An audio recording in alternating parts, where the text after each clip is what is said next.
Although I had never heard of the movie Rise, I did have somewhat of an idea of what crumping was, but I had never heard of clowning.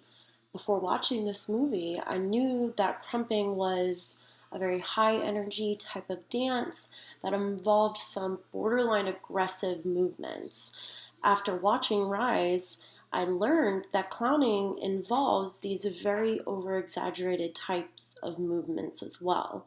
These extremely expressive forms of dance were a way of members for the Los Angeles community to express themselves. These inner city neighborhoods in Los Angeles were filled with a lot of violence and crime, and the anger these citizens felt was brought forth through their dancing methods of crumping and clowning.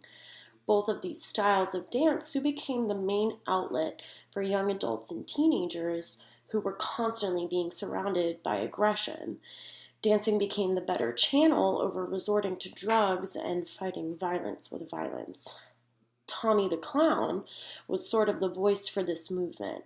He was a huge influence to the younger generation, teaching them that it was way cooler to participate in dance than gang violence. As the popularity of these dances grew, dance battles became extremely common. This is where people came together who partook in these styles of dancing and sort of faced off against one another.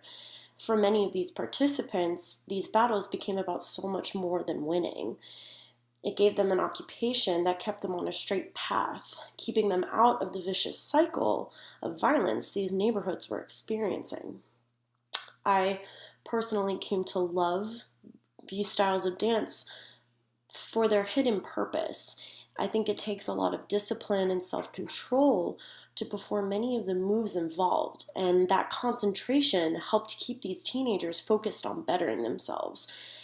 I think that it's great that a community was able to turn something such as dance into such a massive unifier. And I believe that it saved a lot of lives. And solely because of that reason alone, it's awesome.